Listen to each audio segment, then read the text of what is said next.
Hello students, welcome to my YouTube channel Geography Guru. आज हम बात करने वाले हैं, पढ़ने वाले हैं, समझने वाले हैं क्लास 10th हिंदी की वर्कशीट नंबर 25 के बारे में। आज की वर्कशीट है बहुत आसान और बहुत मज़ेदार है। चलिए शुरुआत करते हैं।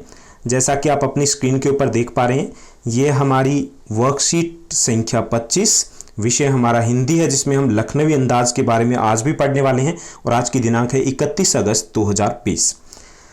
ये जो हमें गद्यांश दिया गया है वो गद्यांश दिया गया है लखनऊ अंदाज पाठ से, जो कि यशपाल द्वारा रचित है और हमारी हिंदी की पाठ्य पुस्तक है क्षितिज भाग 2 से लिया गया। बच्चों, जैसा कि आप जान चुके हैं, लखनवी अंदाज पाठ यशपाल जी द्वारा लिखित एक व्यंग है। व्यंग क्या होता है? जिसमें मजाक मजाक में दूसरे को बात कह भी जाती है और सामने सुनने वाला या फिर जिसको कहा जा रहा है वो बुरा भी नहीं मानता। ये विधा होती है, कला होती है। इस पाठ में लेखक ने समाज में व्याप्त दिखावेपन पर व्यंग किया, कटाक्ष किया, दिखावेपन की जो प्रकृति होती है। इस संदर्भ में एक लेखक ने नवाब का उल्लेख किया था, जैसा कि हमने पिछली वर्कशीट में डिस्कस किया था कि उन्होंने रेल यात्रा की घटना का वर्णन किया है और इसी पाठ का एक अंश यहाँ पर दिया जा रहा है। इसको हमें पढ़ना है और फिर प्रश्नों के उत्तर देने हैं। गाड़ी छूट रही थी। सेकेंड क्लास के एक डिब्बे को खाली समझकर जरा दौड़कर उसमें चढ़ गए। अनुमान के प्रतिकूल डिब्बा निर्जन नहीं था। अंदाजा ये लग रहा था कि डिब्बा खाली है, लेकिन वहां पर पहले से लोग थे। एक बर्थ पर लखनऊ के नवाबी नस्ल के एक सफेद पोश सज्जन बहुत सुविधा के प्लाथी मारे बैठे थे। और वहां पर एक लखनवी नवाबी यानी नवाब जैसे लग रहे थे, सफेद कपड़े पहने हुए थे और जो पालथी है, जिसको आप प्लाथी बोलते हो, पालथी बोलते हो या चौकड़ी बोलते हो, चौकड़ी लगा करके वो बैठे थे।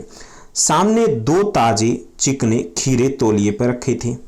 डिब्बे में हमारे सहसा कूद जाने से सज्जन की आंखों में एकांत चिंतन में विघन का असंतोष दिखाई दिया कि सामने तौलिया रखा था, उस पे 2 ताजे चिकने खीरे रखे हुए थे और डिब्बे में जैसे ही लेखक वहां चढ़ते हैं तो उनको ऐसे लगता है जैसे कि कुछ गड़बड़ हो गई हो, जैसे कि भंग हो गया हो जो भी उनकी योजना थी, या शांति में विघन पैदा हो गया हो। तो उनके चेहरे से ऐसे लग रहा था कि वो खुश नहीं थे लेखक के डिब्बे में आने से।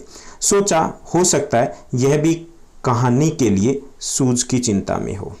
फिर लेखक को ये लगता है कि हो सकता है ये भी कुछ सोच रहे हो सकता है ये भी लेखक को।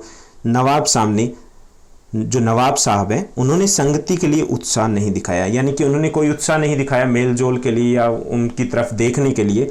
हमने भी उनके सामने की बर्थ पर बैठकर आत्मसम्मान में आंखें चुरा ली। लेखक भी उनके सामने बैठ जाते हैं और उनकी तरफ नहीं देखते हैं, यानी वो भी आगे नहीं बढ़ते मेल जोल बढ़ाने के लिए। तो ये तो छोटा सा गद्यांश आज का हमारे प्रश्नोत्तर जो है, पहला है इस कहानी में लेखक ने किस प्रवृत्ति पर व्यंग किया? तो इस पूरा जो हमारा पाठ है, इसमें लेखक ने जो दिखावेपन की प्रवृत्ति है उस पर व्यंग किया है। दूसरा है लेखक क्या सोचकर किस डिब्बे में चढ़ गए थे? लेखक एक डिब्बे में चढ़ गए थे और उन्हें ये लगता था कि ये डिब्बा खाली है, जबकि ऐसा नहीं था। तीसरा है डिब्बे में चढ़ते ही लेखक ने क्या देखा? डिब्बे में चढ़ते ही लेखक ने देखा कि एक नवाब जैसे लगने वाले सफ़ेद कपड़े पहने हुए एक व्यक्ति है, वो पालथी मार करके एक डिब्बे में बैठे हुए थे। गतिविधि दी गई उपरोक्त गद्यांश में जहां आपको लगता है कि इस पंक्ति में कटाक्ष या व्यंग किया गया है, उन पंक्तियों की पहचान कीजिए। तो चलिए हम देखते हैं। कुछ पंक्तियां हैं जहां पर व्यंग किया गया है, उसमें देखिए। तो यहाँ पर जो व्यंग किया गया है वो पहला है नवाबी नस्ल शब्द है, यहाँ व्यंग किया गया है। सफ़ेद पोश सज्जन है, यहाँ पर भी व्यंग किया गया है। बहुत सुविधा से जो यूज़ किया गया शब्द प्रयोग किया गया, यहाँ पर व्यंग है, यानी कि इस पूरी लाइन में जो पंक्ति दी गई उसमें व्यंग किया गया है। यहाँ पे सामने 2 ताजे चिकने खीरे तौलिए पे रखे थे। ताजे चिकने इसीलिए व्यंग के तौर पे लिखे गए थे कि वो दिखावे के लिए था। तो यहाँ पर भी व्यंग किया गया। एकांत चिंतन में विघन का असंतोष दिखाई दिया, तो ये भी व्यंग किया गया है। हालांकि ऐसा नहीं था कि वो चिंतन में बैठे थे, तो व्यंग के लिए ये शब्द हैं वो यूज किए गए हैं। और यहाँ पर भी नवाब साहब ने संगति के लिए उत्साह नहीं दिखाया, तो यहाँ पर भी नवाब साहब हैं, उनकी प्रकृति के ऊपर, उनकी जो प्रवृत्ति है, नेचर है, उसके ऊपर व्यंग किया गया। तो ये कुछ पंक्तियां थी जहां पर व्यंग किया गया। तो इस वर्कशीट में बस इतना ही। Thank you, bye bye, have a nice day.